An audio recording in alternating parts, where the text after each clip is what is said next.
Imagine you're on your way to work. As you approach the office, you pass by a decorative fountain that has a large pool. And in the pool, you see a young child, clearly struggling. No one else is around, just you. Would you save the child? Sociopaths aside, most of us, I think, would actually do this, would jump in the pool, save the child, even if that meant suffering some inconvenience, right? Getting wet, being late to your important meeting, maybe even ruining a suit, a dress, some shoes, or that old iPhone you've been refusing to replace. Saving the child is important, but it's more than that, right? We have an obligation. If you can do so, if it is in our power to do so, it is our obligation to save the child. This thought experiment is classic. It's proposed by the philosopher Peter Singer back in 1971. And chances are, if you are of a certain age, you have seen this play out on TV advertising. For just pennies a day, you can save the life of a child. Anybody remember these ads? Murder, right? Famously unfair. These ads were designed to yank tears even from the most stony-faced among us. And just to be clear, they have been wildly successful in charity fundraising ever since. And this is what I'm thinking about this Father's Day. As a parent, one thing became crystal clear to me when my wife was pregnant with our twins. Life as I knew it was over. And yes, this is exactly how I put it to myself. And I want to suggest how every mature caregiver ought to put it to themselves the moment they assume the responsibilities of caring for the life and well-being of another. Though perhaps we might prefer to say it this way: not everything is about you. Accepting this little bit of decentering, realizing that the universe no longer rotates on an axis you just happen to be standing on, is one definition of maturity. Being a grown-up means accepting and living in a way that often lifts the needs of others over your own. That is what it means to be a parent, to care for a parent, to care for a partner, to be a partner. This is the hardest and most awful thing we human beings do, to accept responsibility for our part of the web of interdependence that is living in community.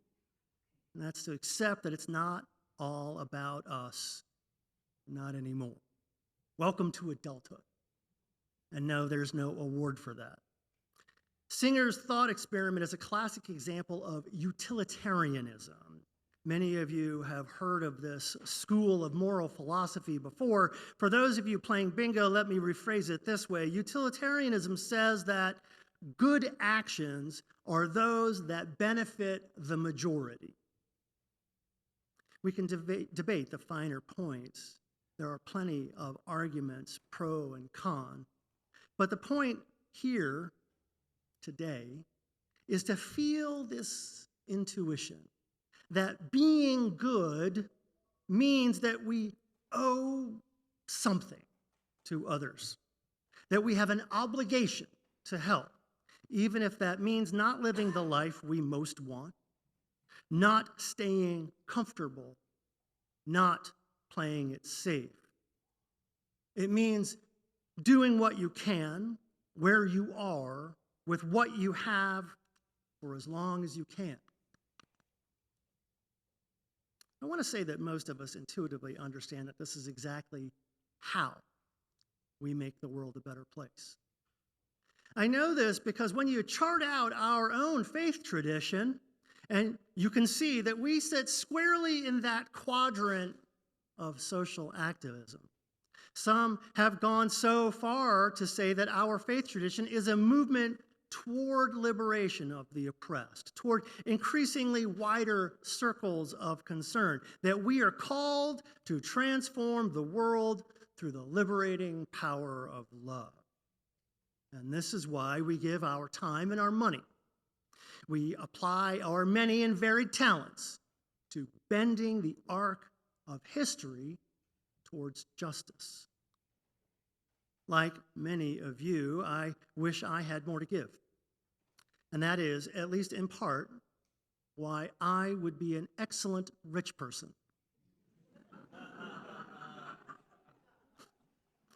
I have lots of things I'd like to donate to, projects I'd like to see funded, problems I'd like to see solved in whole or part. I suspect you do too. And I, as your designated rich person, a role I will graciously accept, I would be delighted to hear your stories and your ideas and work with you to see those wonderful ideas take root. But alas and alack, I am not rich. And while you can't win if you don't play, the Lotto Fairy has been unimpressed with my efforts to date. And while this fact is an ongoing source of disappointment to my children, I am forced to acknowledge that I am unable to do all of the things. More pointedly, for our thought experiment, I can't save all of the children in all of the pools all over the world. And that stinks because I want to. I want to save all the children and all of the adults.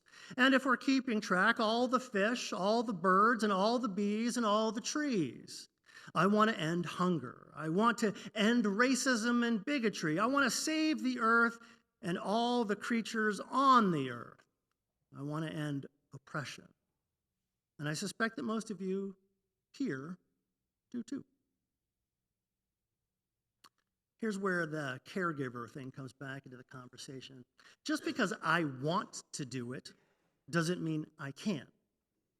I want my kids to clean their rooms, scrub the showers, take out the trash, but that doesn't mean any of that's happening. Of the battles I can have, I often have to put some battles back and only pick the ones I can win. I think that social justice is a lot like parental expectations. Equal parts wildly optimistic and hopelessly unrealistic. But to be effective, you have to be selective. Unfortunately, that means that a lot of liberal activism wastes the limited time, talent, and treasure that we have to offer. We lose the trees for the forest. And as a result, too often we end up paralyzed and doing a whole lot of not much.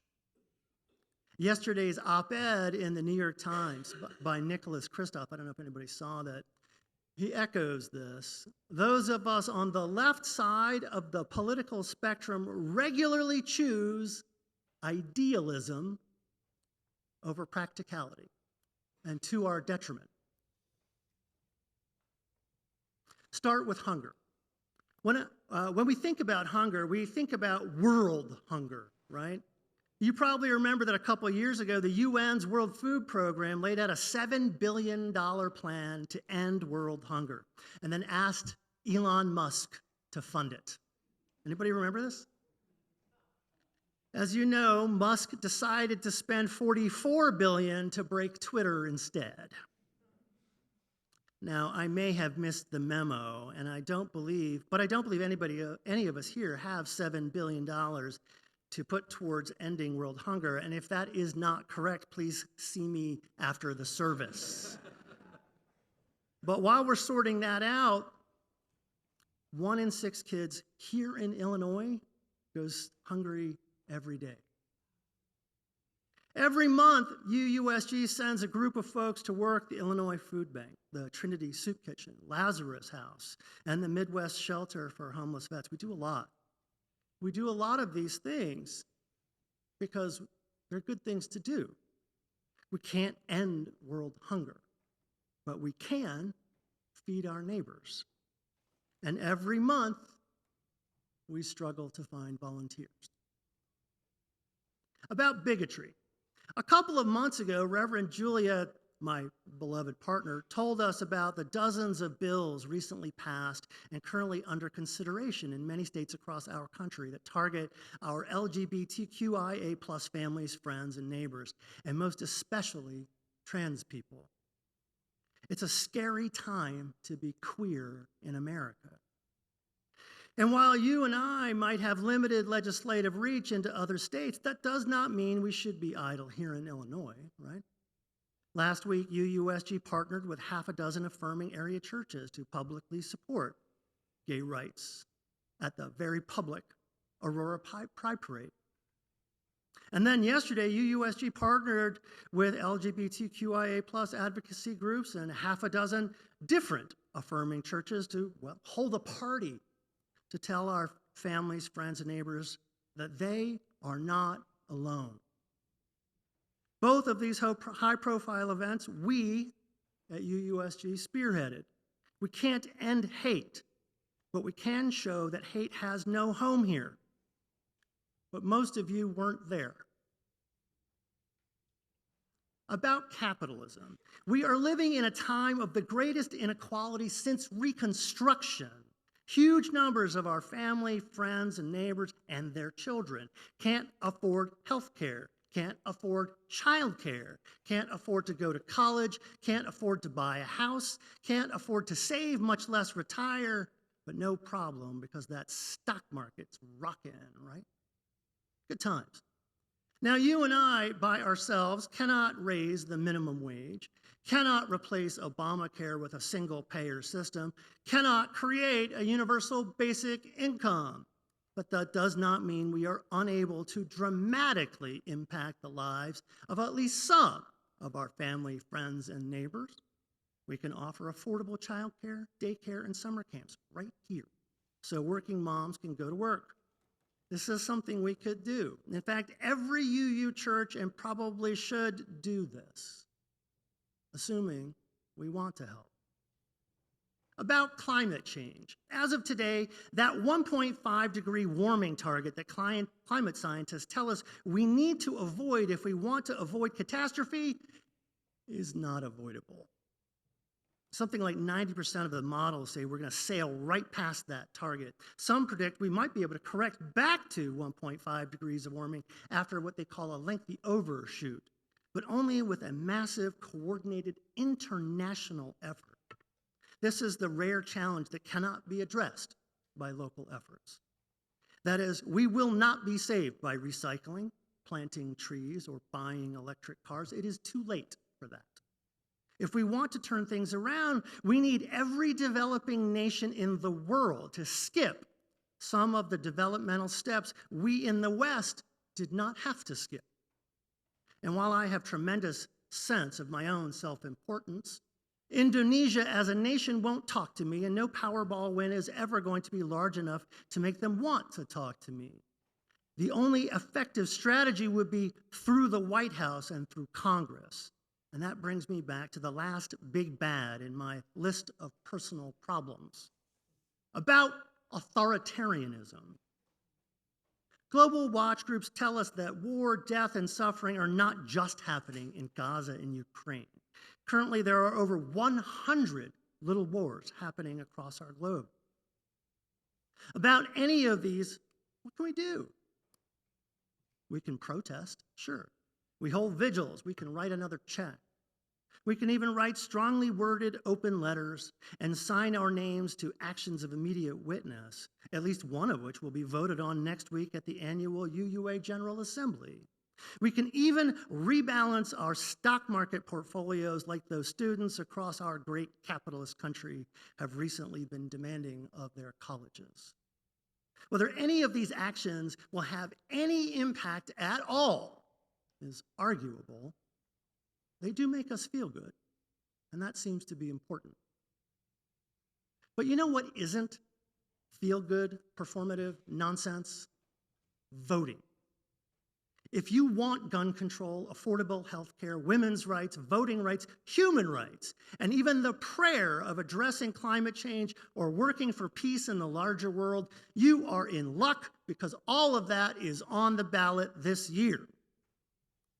And while that seems like a slam dunk platform to me, one guaranteed to generate massive voter turnout, it's not.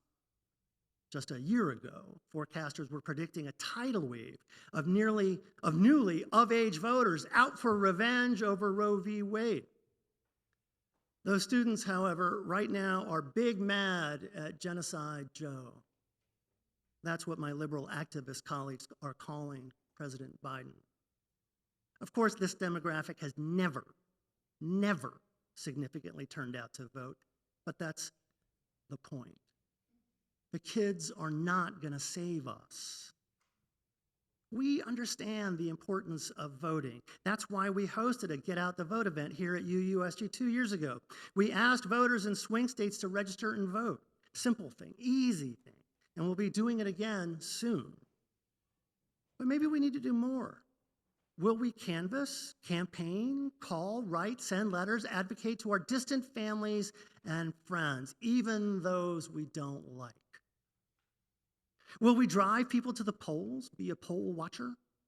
I ask because last time, only something like 5% of you showed up to write postcards. So the hard question today is this: where were you? Where were you when the opportunity to make real change happened? Happened right here in your own church. When it was time to do something, not just talk about something, where were you? You don't have to answer that. It's a rhetorical question. No one is taking attendance, collecting doctor's notes, or snooping your calendar. And I don't need apologies at the coffee hour. I know where you were. Life. You were living your life. We all, each of us, have lives, and we're entitled to live those lives the best that we know how. We are not required to spend every minute of every day traveling the world, visiting every single pool of water and pulling every single child to safety. Even Peter Singer would have agreed with that. But there's something glib in that answer. Because Singer was not asking you to not live your life. He was asking you if the life you're living is the life you should be living.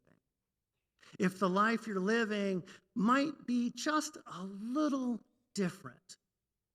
And if in that difference, a whole world might be transformed. So, because this is church, and this is the place we ask big questions of ourselves, let's ask, do we really want to change the world? Because if the answer is yes, then something must change. Doing what we have done, or as we have always done it, is exactly how we got to now. Change, especially positive, constructive, helpful change, will by definition require something different. Today, this Father's Day, I want to suggest that what change will require is you. It will require more of you. Not only more of you by number, but more of each of you. Change will require your time, even if you don't have any. Even if you are tired, worn out, bitter, disillusioned, and exhausted, welcome to the party. Everyone around you is tired, worn out, bitter, disillusioned, and exhausted. The world does not care. Our problems are not waiting for us to be ready and rested. Now is the time to find your big kid pants and buckle up.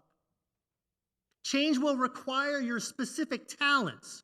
Always remember the words of the Dalai Lama, who said, quote, "If you think you are too small to make a difference, try sleeping with a mosquito." We need to work strategically on things we can actually change. No more analysis paralysis. No more perfection delaying the good. No more, if we can't fix everything, we fix nothing. We can ask why the kids are falling into pools, but we must at least also be in the pool, pulling them out. And if you say, I'm sorry, I cannot participate because you were busy, because you are otherwise committed, because you forgot, even if you have a different level of ability in body and mind or spirit, too bad, so sad. Figure it out and make it work, because no one is excused. And a special note to those of you that have been gifted by, gifted with the grace of age. Stop with this, the kids will save us nonsense. This is your time. You have the experience. You have the wisdom. You have the power. You lack the burdens that these kids have. You don't have their vulnerabilities. So get out there. Seriously, your whole life has led you to this point, and no one in their right mind is going to talk smack to an army of grandmothers. Come on, not happening. Change will require your treasure. This is easy for me to say. You pay my salary after all. But surprise, this is what you're paying me for. Comfort the afflicted and afflict the comfortable. That's my job description. And I'm not telling you that pulling good works together in your name will only cost you 10% of your income.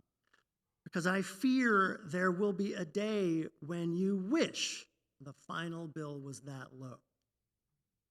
Change is inevitable, but embracing change is how you get to shape it. Embracing change is how and when you bend the arc of history. In fact, that is why one of our brand new UU values is transformation, defined as adapting to a changing world. Guess what? The cheese has been moved. The wheel has been spun. The worm has turned. Change is here. Are you coming or not? I hope so. I'm betting so.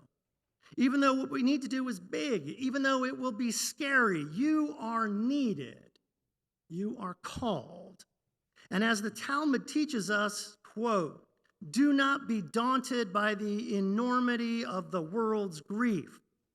Do justly now. Love mercy now. Walk humbly now. You are not obligated to complete that work, but neither are you free to abandon it. I am not happy with this world that we have made. We can do better than this. That is what I believe. What I know is that changing the world is our work, but doing that work means showing up, or the future we want is never going to happen. It's going to be uncomfortable. Either way this goes, the future is going to be uncomfortable. You are going to have to get uncomfortable. And you know this, don't you? You know this. Because being a caregiver, a good parent, a dutiful child, a loving partner, a steadfast friend, a loyal citizen, a faithful human being, the obligation of care does not end because it gets hard. No. Difficulty is where obligation starts. It starts with the realization that despite everything you have learned, everything you have been told, every lie you have been fed, you can change the world. That changing the world is in your power and always has been. Human hearts, human minds, human hands, that is how we save the world. That is how we save each other. That is how we save ourselves. But wanting it is not enough. Happy Father's Day. Amen. Visit us at uusg.org.